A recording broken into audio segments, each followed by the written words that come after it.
Have you ever walked into a room and immediately felt like everyone else belonged there except you? Or maybe someone gave you a compliment, and instead of accepting it, your mind instantly said, "They're just being nice." That voice in your head can be brutal. It tells you that you are not attractive enough, not smart enough, not successful enough, or not interesting enough. After hearing it for so long, you may even start to believe it. But the truth is that low self-esteem is not who you are. It is a pattern your mind has learned. And if your mind learned it, your mind can also unlearn it. The first step to improving low self-esteem is to stop treating every thought like it is true. Just because your mind says, "I'm not good enough," does not mean that statement is a fact. It is only a thought, and thoughts can be wrong.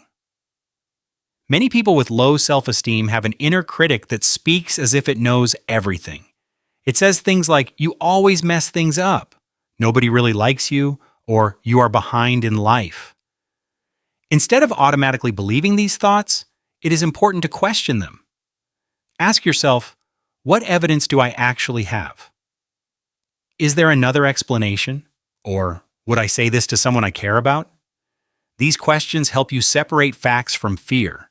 Another important way to improve self-esteem is to change the way you talk to yourself. Your self-esteem is shaped every day by your inner voice. If you constantly tell yourself that you are worthless, ugly, stupid, or a failure, those words will eventually affect how you see yourself. However, improving self-talk does not mean forcing yourself to say things you do not believe. Instead, it means speaking to yourself with more fairness. For example, instead of saying, "I always fail," you can say, "I have failed before, but I have also learned before." Instead of saying, "Nobody likes me," you can say, "I do not know what everyone thinks, so I do not need to assume the worst." You are not lying to yourself, you are simply choosing to stop bullying yourself. Self-esteem also grows when you learn to keep promises to yourself. Many people think confidence comes from big achievements, but it often begins with small acts of self-trust. When you tell yourself you will do something and then follow through, your brain begins to believe, "I can count on myself."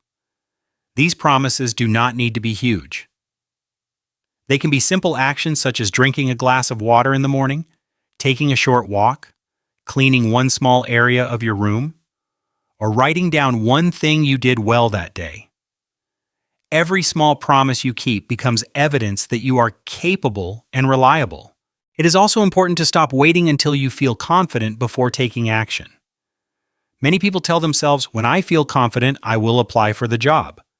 When I feel confident, I will speak up." Or, "When I feel confident, I will go after what I want."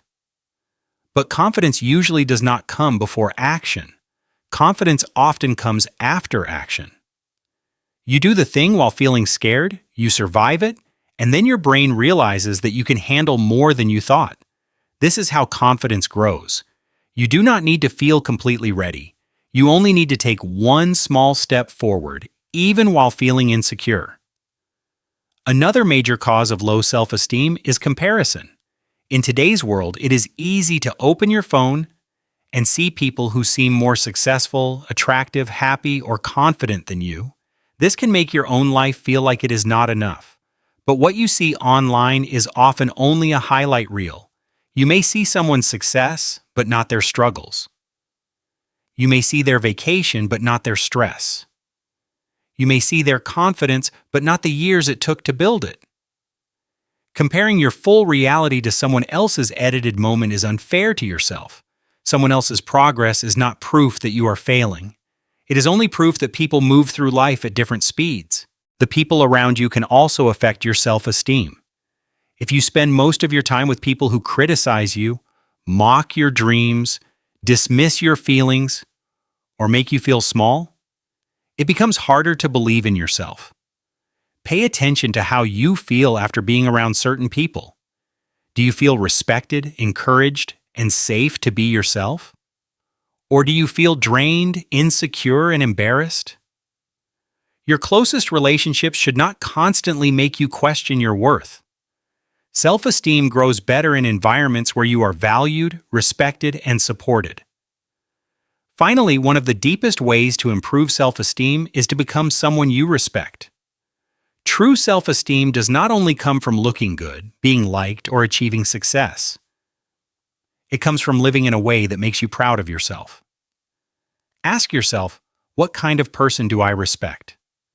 Maybe you respect someone who is honest, kind, disciplined, responsible, brave, or patient. Then ask yourself how you can practice becoming a little more like that person today. When your actions match your values, your self-respect begins to grow. And when self-respect grows, your self-esteem becomes stronger and more stable. Low self-esteem does not mean you are broken or hopeless. It means there are thoughts, habits, and environments that may need to change.